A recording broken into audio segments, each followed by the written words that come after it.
Welcome back to the Immigration Answers Show. My name is Jim Hacking. I'm an immigration attorney practicing law throughout the United States out of our offices in St. Louis, San Diego, and Washington, D.C. This is episode number 423 of the Immigration Answers Show. I'll be here for the next hour answering as many of your immigration law-related questions as possible. I hope you all are having a good week, that your week is off to a good start.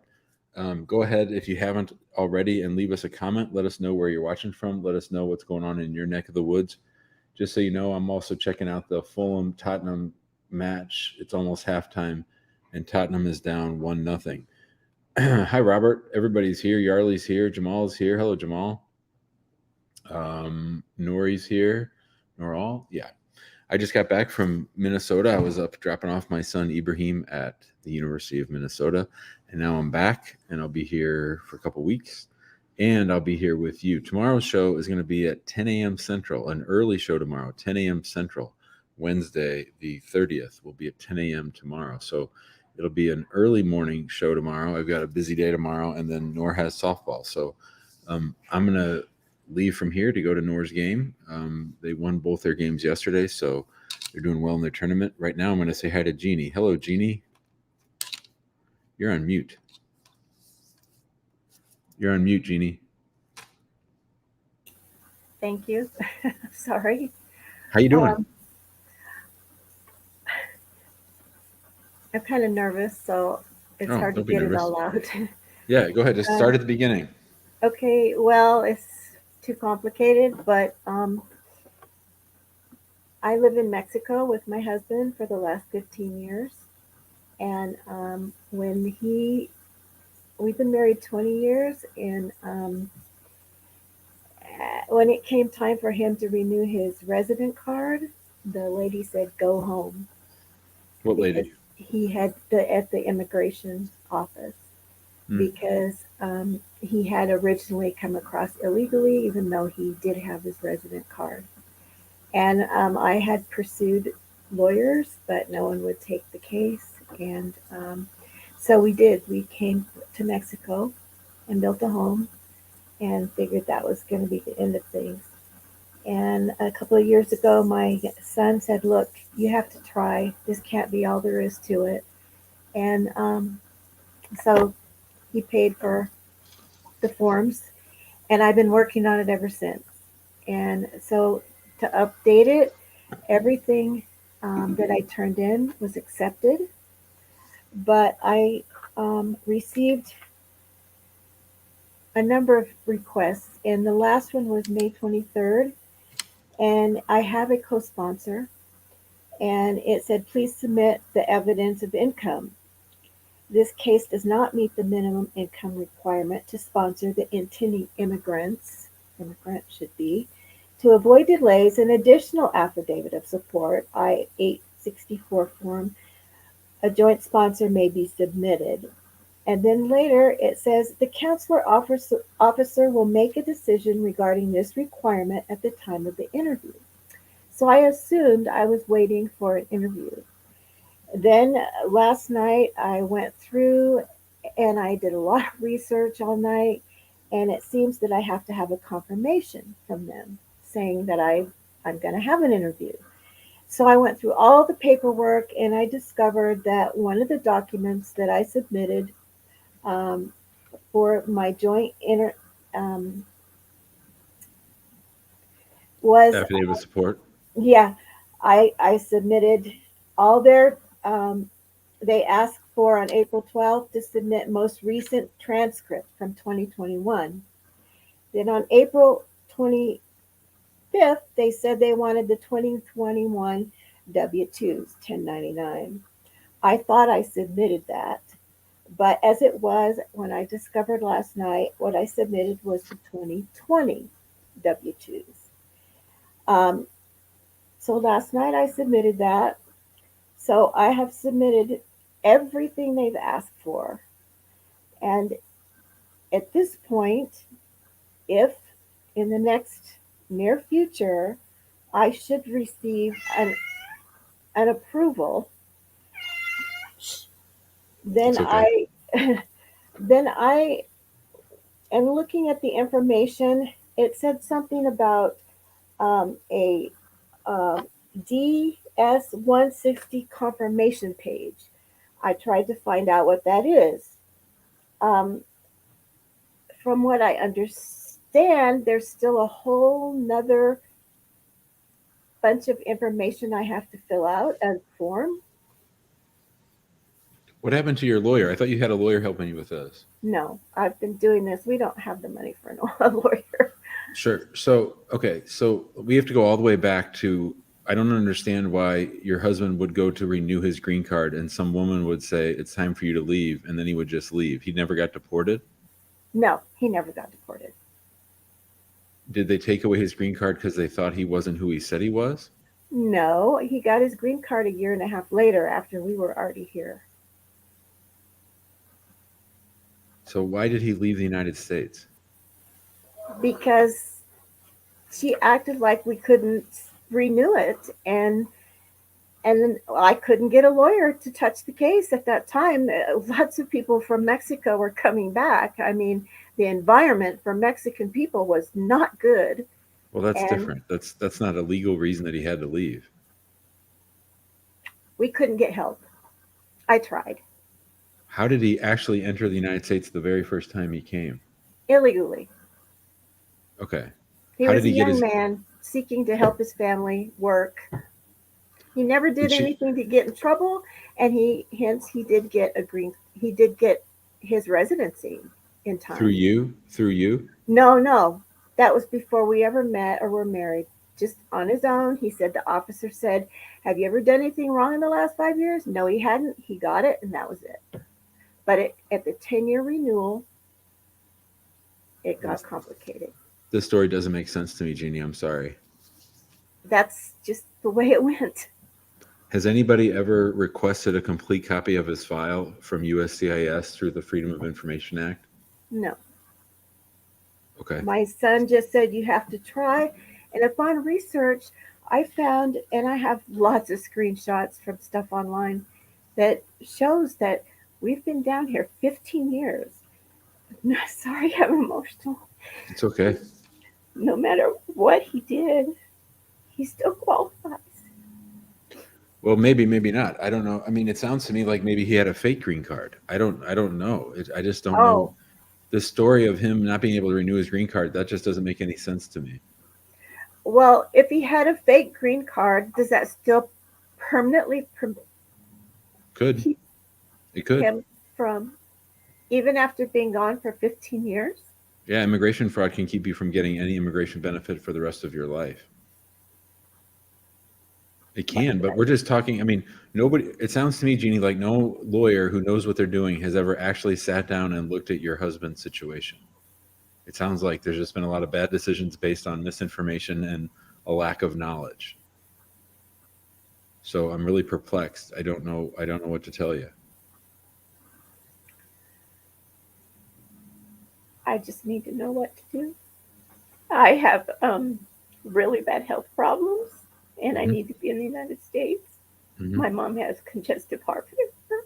Mm-hmm. I need to be taking care of her. Sure. I'm And sorry. I mean, do you feel like you have a good set of all of his documents? Like, yes, I do. I well, have his I have his residency card. I sent that in. I explained to them that he came to the United States illegally. I mhm. explained everything in a letter. Everything. I Okay. I've been completely honest through the whole thing. And all the documents were accepted. And so I thought maybe the only problem was No, there's I big problems. There's something fundamentally wrong with this case. If you want to email me the documents that you have, I can look it over and try to make sense of it. But I suspect that what's going to happen is you're going to have to file a G639, which is a FOIA request to get a copy of his complete file.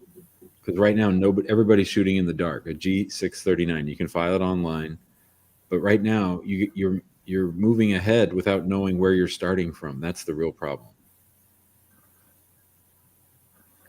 so if he did get the why would he have gotten a green card illegally if the person said that he could have the green card?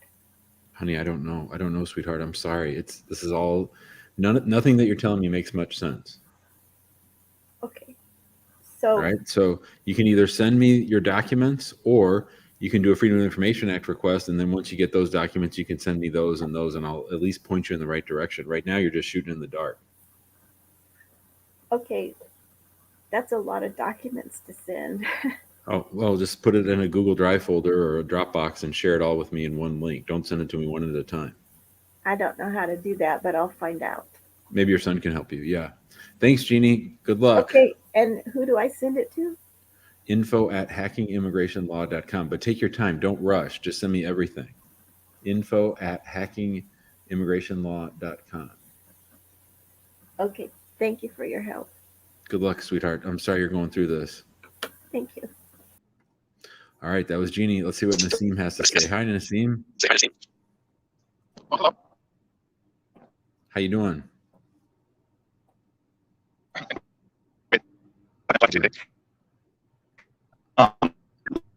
It's breaking up. Huli, is he breaking up for you? Excuse me? Huli, is he breaking up for you too, or is it me? I don't know. Let's see, Anastasia. Hello, Anastasia. How are you? Hey, Jim. Can you hear me? I can hear you just fine. Thank you. Perfect. So I filed. So I came to United States on F1 visa since 2012, and then I met my husband in 2019. We got married 2021. We filed everything, the 485, the I-130, 131, everything, in 2022. So April 22. So just this Saturday, so I did biometrics for so a little backtrack. So I was waiting for my EAD, but then I did an expedited request because I got my RN license. So I'm a practicing RN right now. So I got that, and then just this Saturday I got an RFE for something for my form 693, saying that it was missing the preparer's signature and the civil surgeon's signature. But I was given a copy of my 693, from my civil surgeon, and upon checking, there is a signature. So I'm not sure how to respond to this RFE because what they're asking for is in the original document that they received. So, Anastasia, I know this isn't fun for you, but we can have a little fun with this. Like, first of all, let's recognize that they are morons, okay? Right. So you're sure that every place is supposed to be signed has been signed? Mm-hmm. Yeah, I have it. I send it to my friends. I'm like, and they're like, it's a huge signature. So I don't know if they're being petty that it's not in a little small box or what's going on. That why did they like? It's a huge signature. Yeah. So. And that's the only thing the RFE said is that you don't have it signed. Exactly. Yeah. It says prepare signature missing on part 4, number 8, which is the signature, and then also civil surgeon signature missing. Yeah. And I have it here that I can kind of just zoom to show you. Oh, thanks. Have you let's see. So it's this huge one. That looks fine to me. I mean, I'm sure that doctor signs it the same way every time. Yeah, and then this is the civil signature with his stamp down here too. Have you called his office to ask if there's anything unusual about this one? Not yet, because I wanted to call them initially thinking like, oh, did they really miss it? Because he's on that list of civil surgeon, like he's done this before, thinking like, like there shouldn't be any issue. So I wanted to speak to someone, like a attorney like you to see what I should do next before I move forward with like either sending a letter to USCIS or. So here's what I would do. I would call the office or go there and I would say, hey, look, this is the RFE I got. They're saying this not signed. Does this look like every other 693 that this office does? And they're going to say, yeah, it does. So once they tell you that, then you're on solid ground. And what I would do is I would write them a cover letter back to that address. And I would say RFE response due to USCIS error. I would have that in big, bold letters, like underneath the address. Mm-hmm. And then I would say, you recently sent me this request for evidence dated, August 15th, 2023. in that request, you said my case was not ready to proceed because the civil surgeon had not signed the I-693. Mm-hmm. Here is a copy of the I-693 that I submitted to you, and it's and I'm going to highlight it for you in yellow, and then highlight in yellow, put a Post-it note on it with an arrow, just make them look as dumb as they can be, and send it back to them. Okay. And so, because I had to pay quite a lot for the 693. Do I just make a copy of my copy? Yeah, I would just do that, unless the doctor's office will help you. Right. I mean, you might ask them hey, I noticed the signature is a little bit big. Have you guys ever had this problem before where USCIS said it wasn't a valid signature, and see what they say. If so, then have them re-sign a new one in a normal font.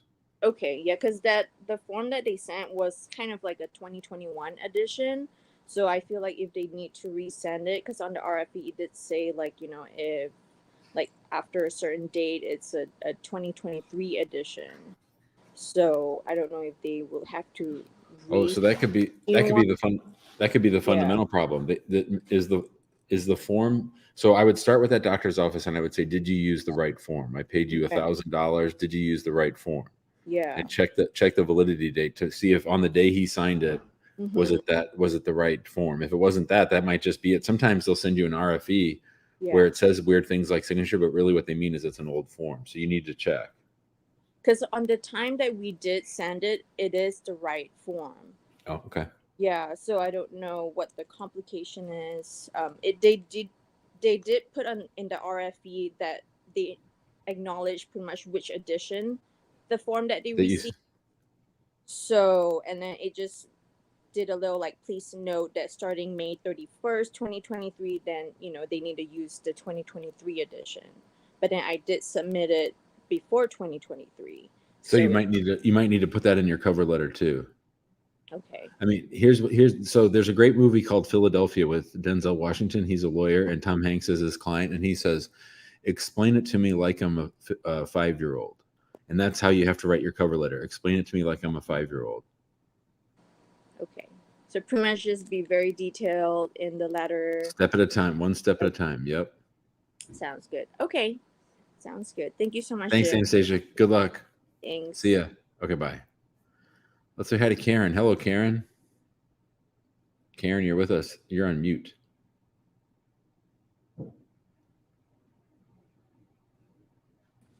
Hi, sorry. It's because I'm at work and I was on the phone No worries. speaking with somebody. Sure. I am happy that you actually called my name. Let me put the volume. Okay. Go for it. So I have a question regarding my dad's case. I had been in contact with somebody from your office. What's his name? Let me pull it up. With Daniel. Okay. Daniel Axelbaum, I think.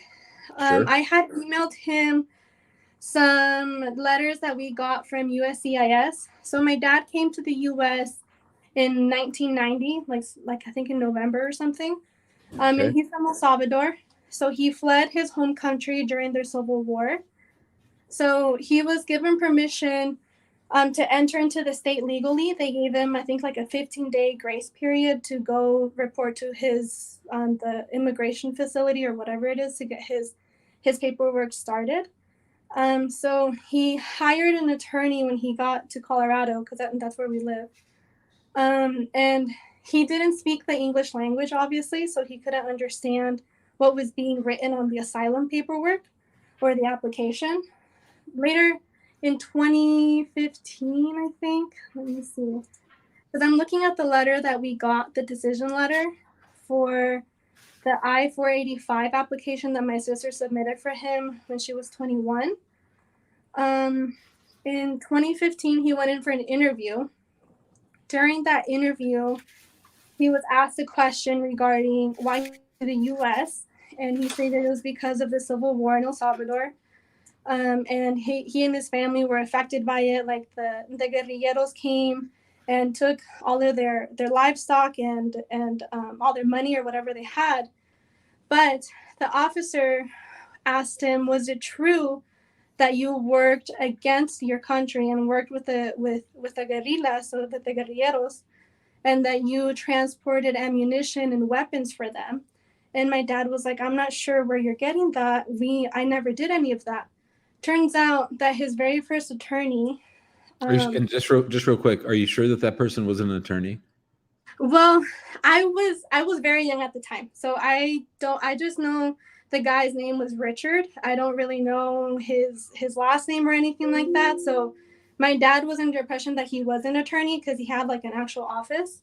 Doesn't mean anything. So I wasn't really sure the information about the first guy, but after so many years, we didn't know that information was on his asylum application.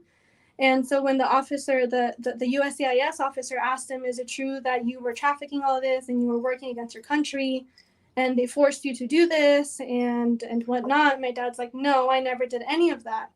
That's all a lie. And so they didn't believe him. They denied his green card application. Well, they denied his request, the petition. So then we went back again in 2017, I think it is, or 2018.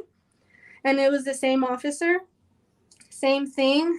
My dad kept saying, I didn't put that information in the application. That is something that was added on there without me knowing.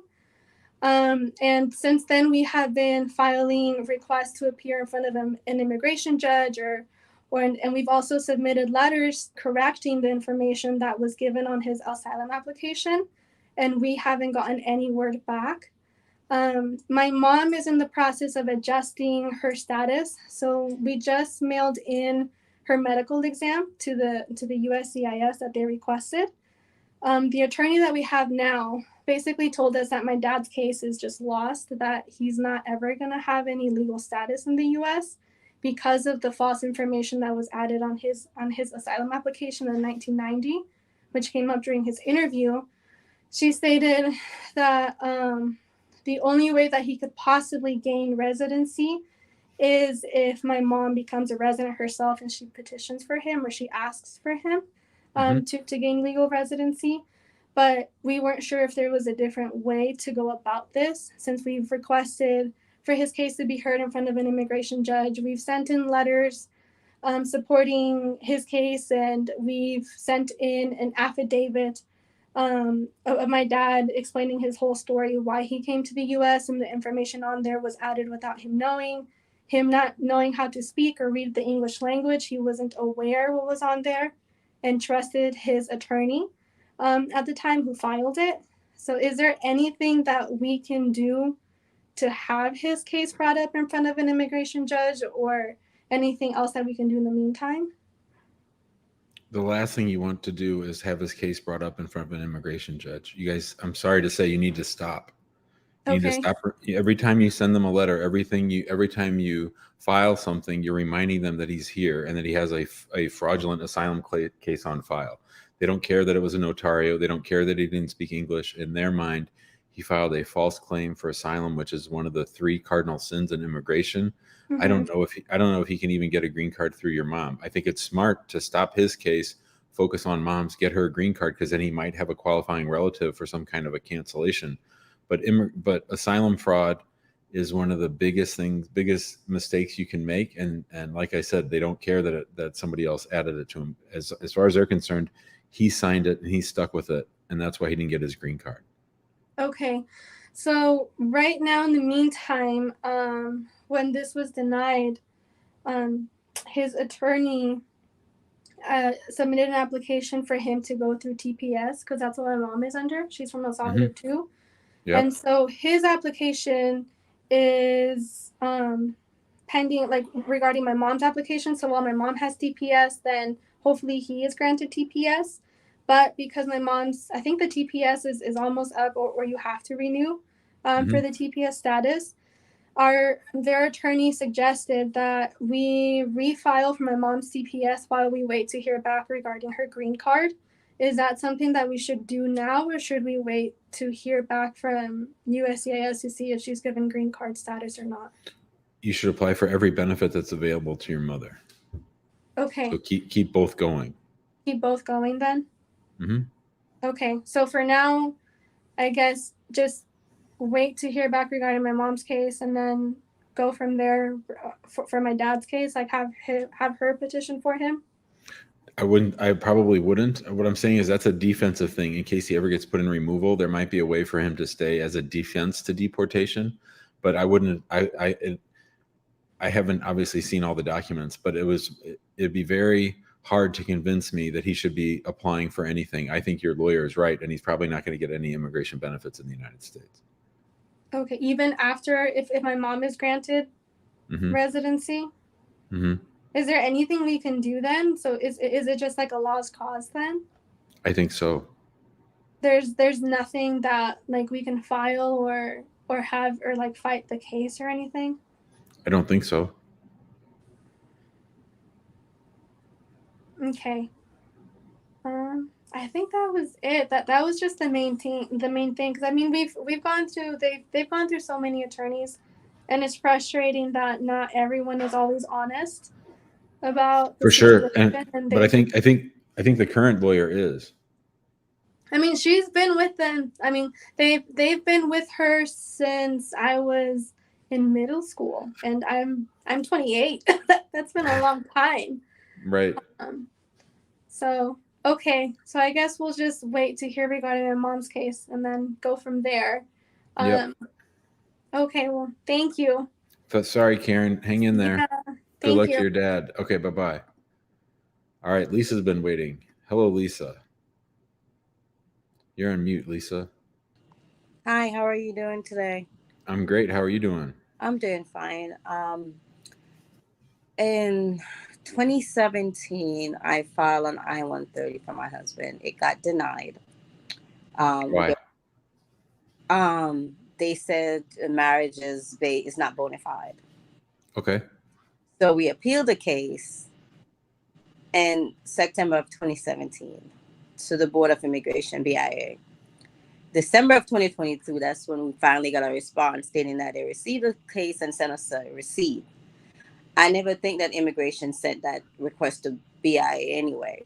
In April of this year, they sent us a letter stating that they remanded the case. The attorney of the USCIS remanded the case back to USCIS. What does that mean?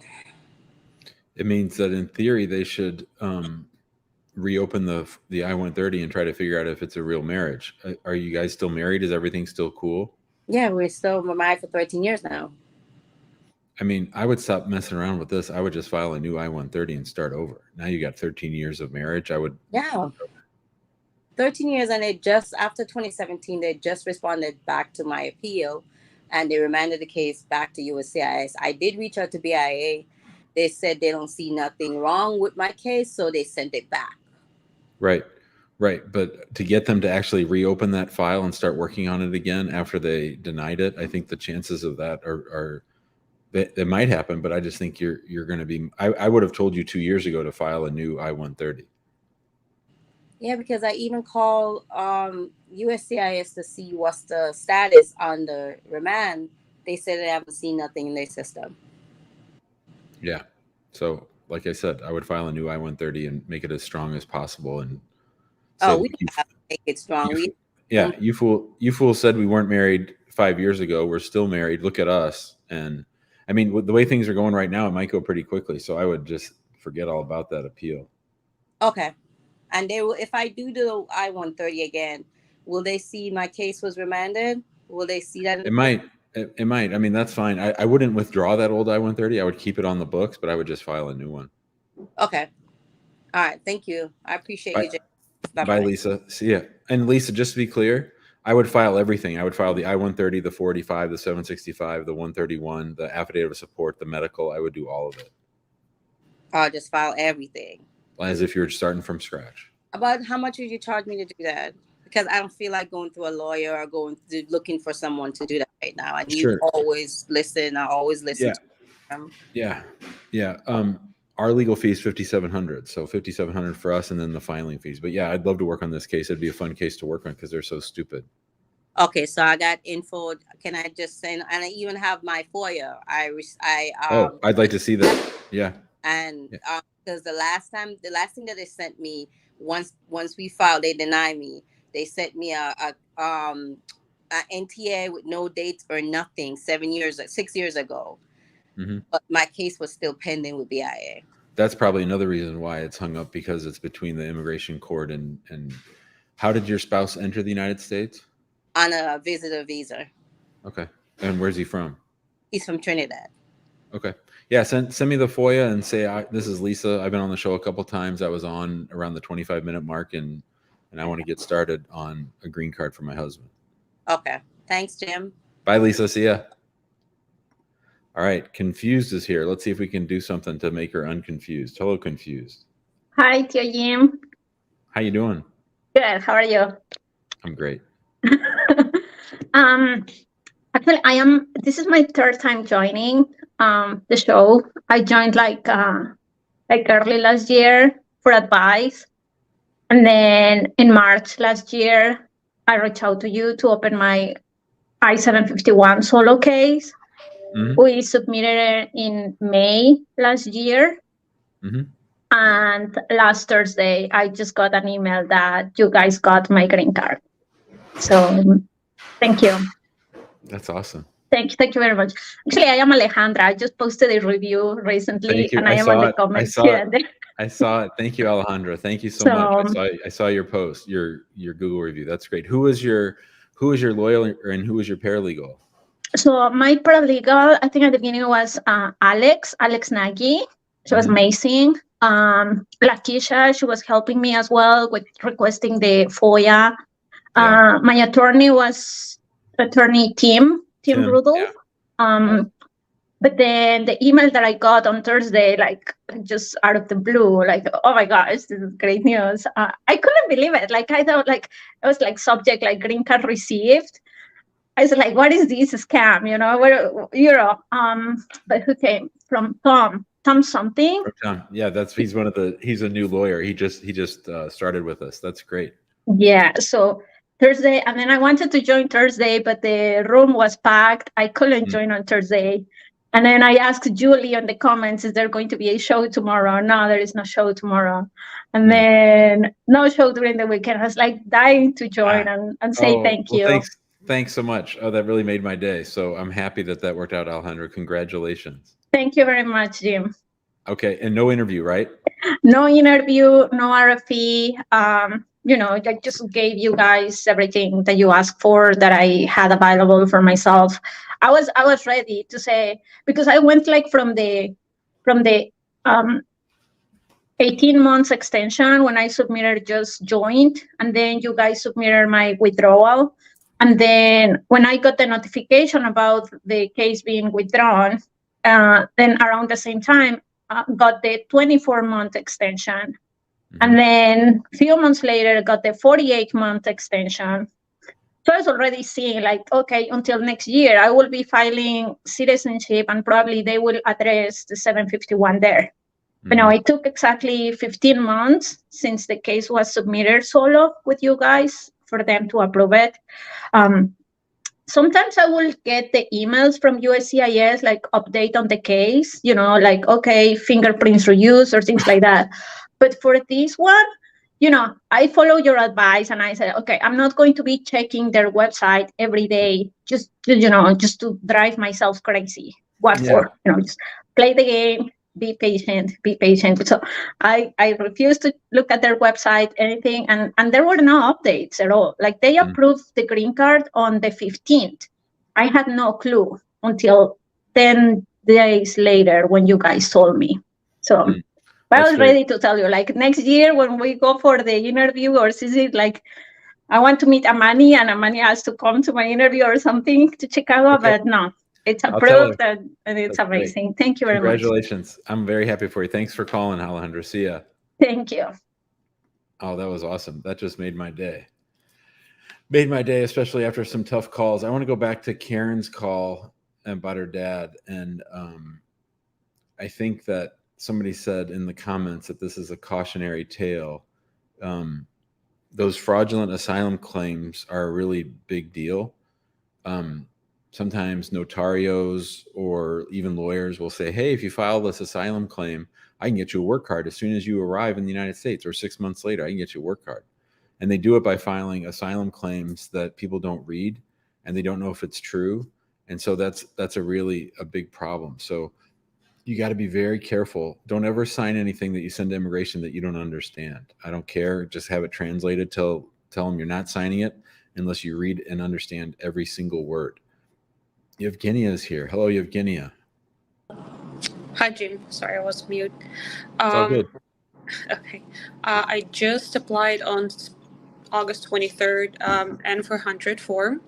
And I was thinking about all of my trips. There was the section where I spent the most of the time because in the period of 2018 and 2020, I lived on U.S. military base in Italy.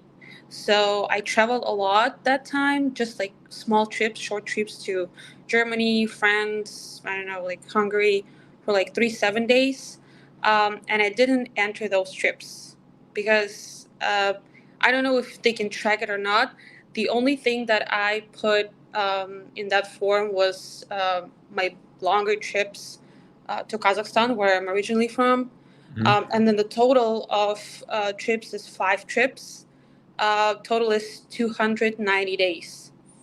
And I was like, should I? Because I already received the note 797 notice that everything is submitted. They received all the fees and everything. I'm just worried. Should I kind of, I don't know, maybe send them a letter with additional trips or anything like that? Just kind of. This is a great question. So 290 days for the 3 years or the 5 years that 5 years. 5 years. Okay. And no trips more than 6 months. No trips more than 6 months. So in every time I've been in a naturalization interview, they want to know every country you visited for overnight. So I think this is totally okay. I don't think you need to write them a letter. What I would say is that when you go to your interview, because everybody has to have an interview on a naturalization case, bring an errata sheet and it just say, I listed all these trips and I said I was in Italy from, let's say, February 1st to February 28th, but actually I was in Italy from February 1st to February 6th. Then I was in Germany from February 7th till February 23rd. Then I was in Austria from February 24th till the 26th. And then from the 26th to the 28th, I was in Italy. I would just give them an updated sheet. Totally okay. Not a problem. No one's going to make a big deal out of it. It's all good. Because they're all European countries. And all of those countries that I visited was in NATO countries. So I traveled with my passport, and also there was like an extension document that would allow me to travel around because I'm a military spouse. So yeah. But think of it this way: they want to know every country you visited. So think of it that way. It's okay. and in their mind, you weren't living in Italy. You were on a trip outside the United States in Italy to those other countries, then back to Italy, then back to the U.S. That's how they picture it in their head. Oh, I see. Got it. All right. Thank you so much, Jim. You got it. Good luck. Let us know how it goes, okay? Thanks, of course. Thank you. Thanks, Evgenia. Okay, sure thing. Let's go to Enrique. Enrique, what's up? Hey, Jim, how are you? I'm great. How you doing? Hey, I just want to give you some good news. This is my 3rd time being on the show. The first time that I called was in 2020, right after I filed my I-130 case for my wife. I'm a permanent resident, by the way. And then I called the show last year. And then this is my 3rd time. So the case lasted for almost 3 years with USCIS, and it was approved finally. The I-130 was approved in July. So it took almost 3 years. But anyway, I'm applying to become a U.S. citizen. Good. So I already passed the previous 90 days that I can file my N400. Mm-hmm. My question is I was on a trip.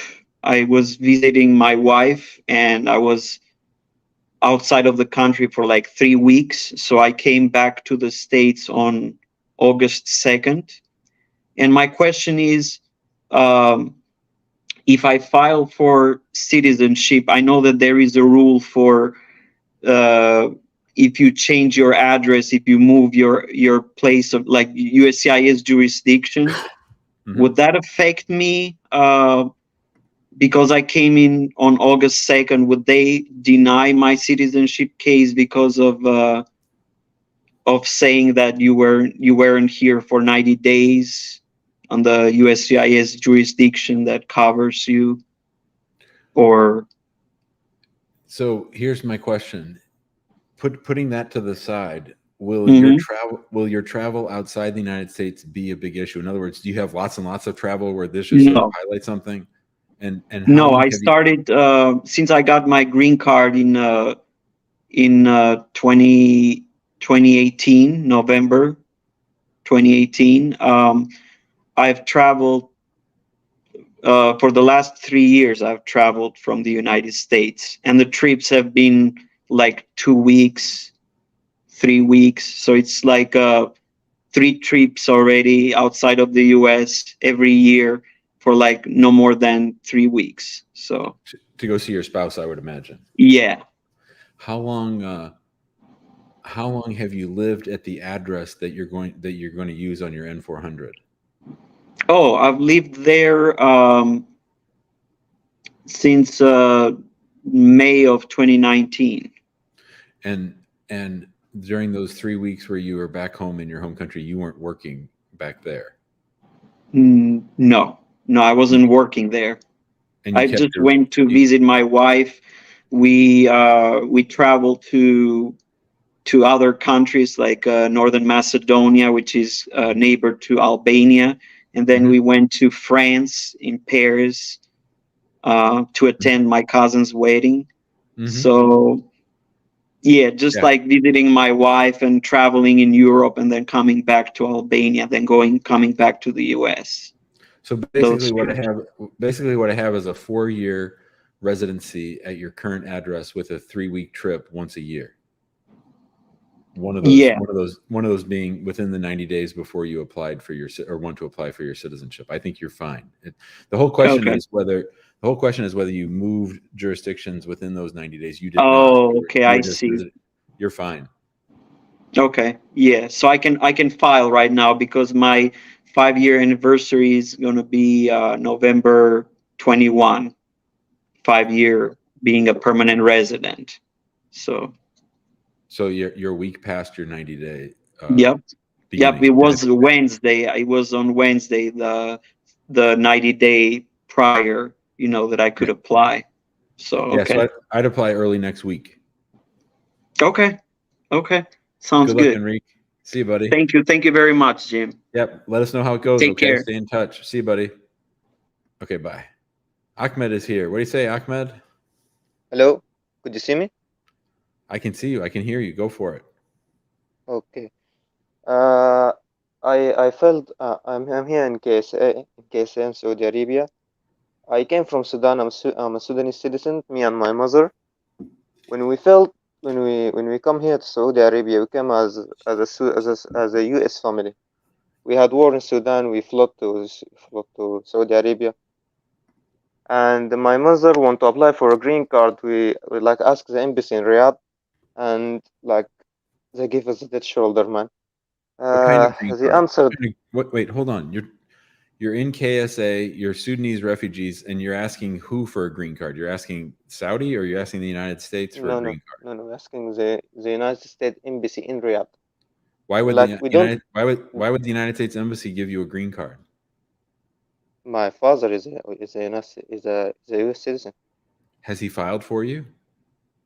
No, we don't. I just know about how to file. I don't understand. Like we connected the embassy in like we called them. They told us you must send an email explaining your case, and they will help you. We send them an email explaining our case, and then they ask us for like specific documents, like I don't know, like the marriage certificate, like that and stuff. And we give it to them, and after like I don't remember what's the last thing they asked for, but we give it to them and they did not respond. We give them reminders. It have been like 2.5 months. They can't do what they can't do what you want them to do. Your dad has to file an I-130 for your mom and one for you. How old are you?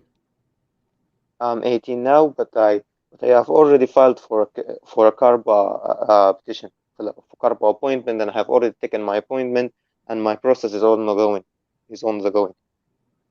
Oh, for what kind of an appointment? CRPA. So you think you're a U.S. citizen? Consular reports. Yes, I have filed before my 17 years old. I had my birthday like in 9 August. Okay, what's your question for me? My question is, my father had a past marriage, okay, before my mother, and he get married to my mother before he get his divorce finalized. I'm sorry, my English is a bit lacking. It's fine, Ahmed. You're doing great. Much better than my Arabic. Shukran. Afwan. So what does that change anything? That the fact is his past divorce is not finalized. They have asked us for the divorce certificate, and my father is scared of giving to them. He's afraid that they say, "Oh, when you get married, you didn't finalize your divorce. This marriage is a fraud, and we will not give neither your wife or your son, and you are going to prison." Well, I don't know about the prison part, but the rest of it sounds like something that might happen. Yeah, the rest of it sounds like something that might happen. The marriage, if your father was not legally divorced when he married your mother, then that marriage to your mother is not. He wasn't finalized. His divorce wasn't finalized. Then he wasn't divorced. It doesn't finalize means divorce. Divorce means finalized. Divorce means over. You can't marry someone while your divorce is on file but not finished and expect that to work as a valid marriage. It's not a valid marriage for immigration purposes. Okay. What should I do? Well, your dad probably needs to send me his documents and have us look everything over. It sounds like you guys are just sort of shooting in the dark, and you probably need a lawyer to help you.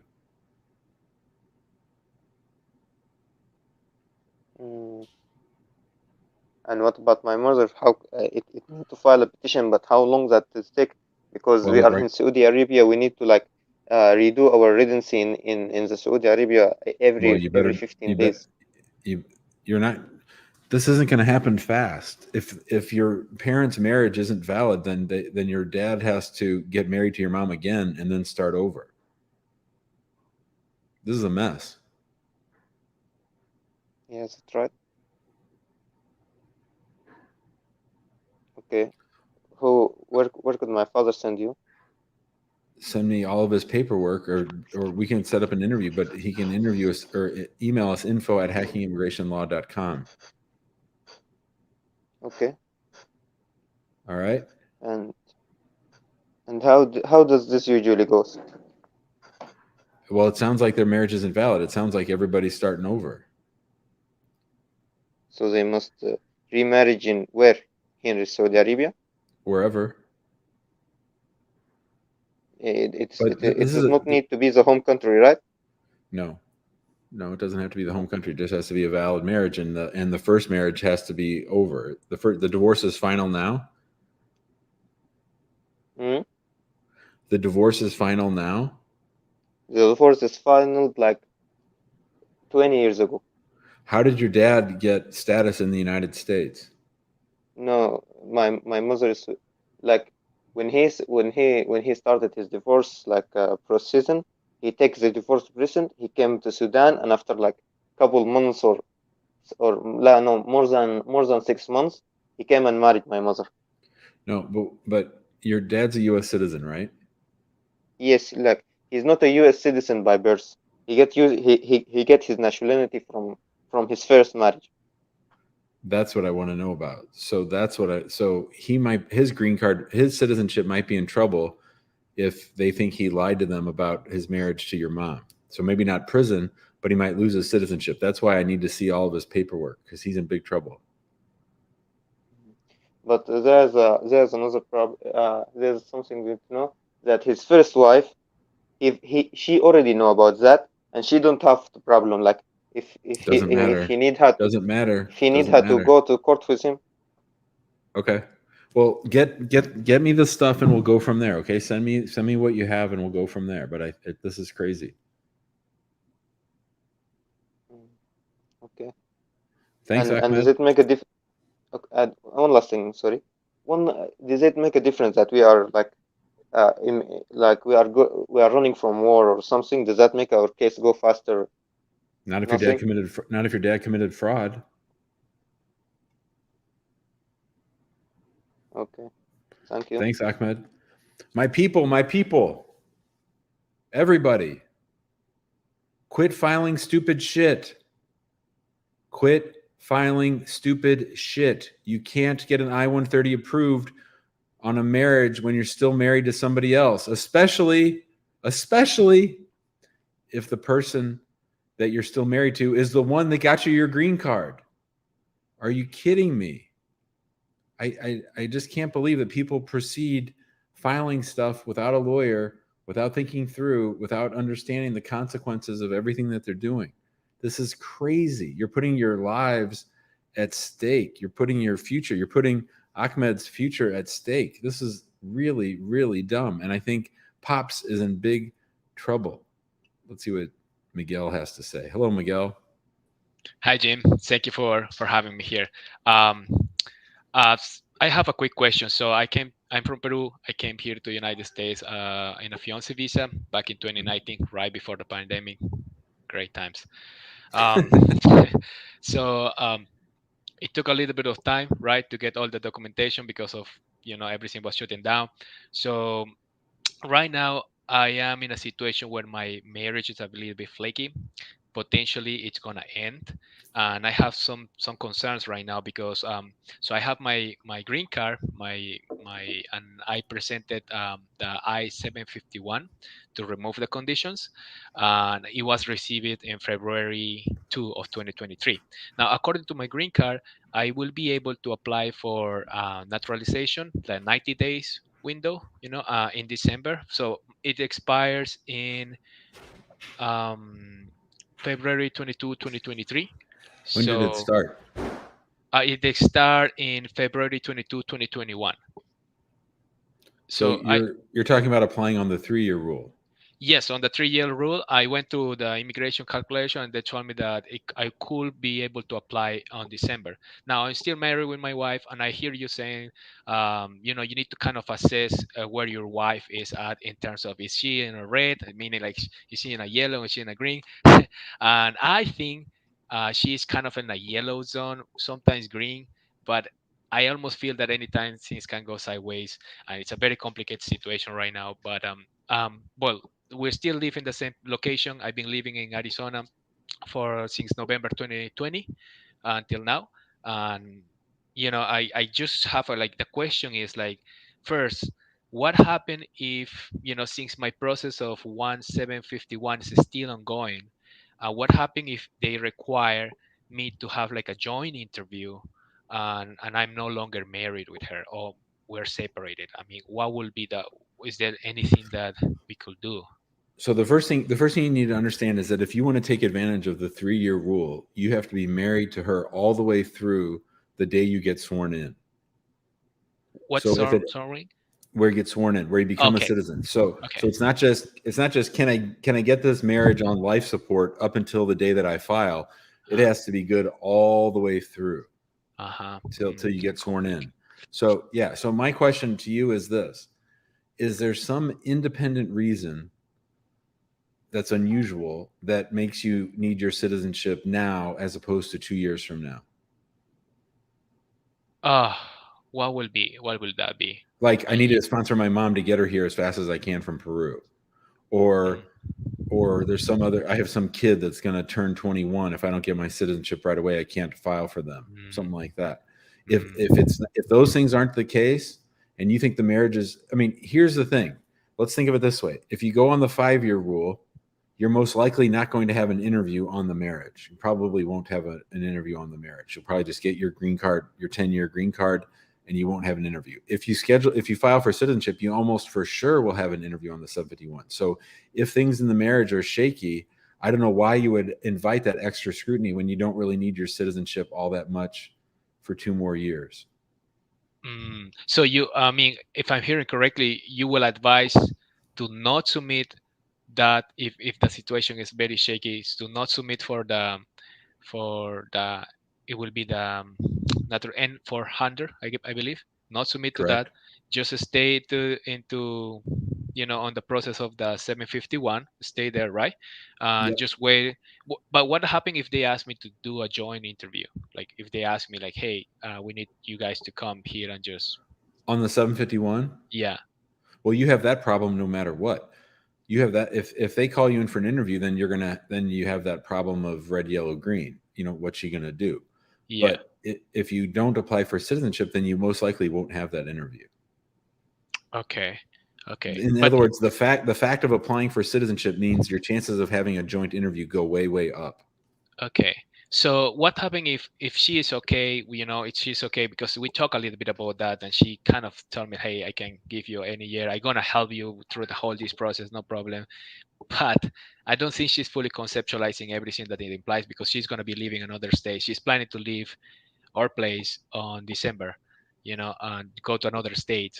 So So can I just say something about that too? go ahead. So towards the end of the Trump administration, they changed the 3-year rule. And in the old days, like I've had, believe it or not, I've had naturalization cases approved where the husband and wife, the couple, never lived together at all in the whole 3 years. Right. Wow.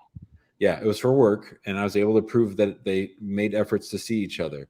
But under Trump at the end, and the rule's still in effect, now it has to be 3 years of living together as spouses for the full 3 years. So if she's planning on moving out before your before your interview, I think the chances of you actually getting your citizenship under the 3-year rule just because she moved out goes down. I also think that if they find out she's at a different address and you've applied for naturalization, that's going to make them question the whole thing. I really don't know why you would file. If I'm in charge of things, I would not apply under the 5-year rule. I would apply under I would apply under the 5-year rule. I would not apply under the 3-year rule. So could you just elaborate a little bit for me, like what would that mean, like the 5-year rule? Let's say I don't apply for any for under.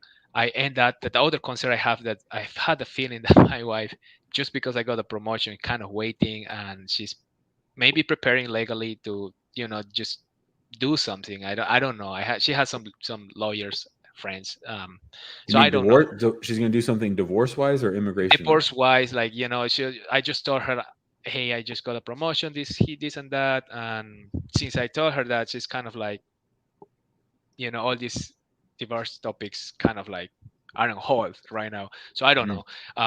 So now the 5-year rules, you're saying, like, if I stayed right now with my green card and just wait through the process of 751 and I divorce her, or I just do the paperwork to just finish this, dissolve this, what will be the outcome? So I will have to wait 5 years more. How does that work? Well, of course, if she files for divorce or you file for divorce before the 751 is approved, then you have to notify USCIS of that, and you have to treat the case differently. You're going to have to prove it up without her. You're going to have to apply for a waiver, or you're going to have to file a new 751 without her, right? So that's the big issue there. Yeah. When did you file the 751? How long ago? It was in February 2023. So Oh, they so you got a received long- it. I received that like in February of this year, 2023. You got a long way to go for this marriage. So probably that lady that came on the show earlier, Alejandra, that's what she had. She had a 751, and she had one on file jointly. Like, if your wife filed for divorce today, what I would tell you is forget the 751 that you filed jointly. We're going to file a whole new one, prove this was a real marriage, and we're going to go without her. Then you have to do the 5-year rule. You can't do the 3-year rule because you wouldn't be married. My advice is, for your happiness and your feeling of safety, if divorce is coming anytime soon, I mean, that 751, if you want that 751 to rely on her, that's going to take 2 years. So you're stuck with her for 2 years. If that's what you want, then keep going on the 751 that you filed jointly. Otherwise, I'd be playing defense, and I'd be getting ready to file a 751 on my own. Okay. So if she has the willingness in green light to help me all this process, she pretty much will have to be 2 years. But even in that scenario, if she move, which is potentially what's going to happen, it's going to create That's some. Yep.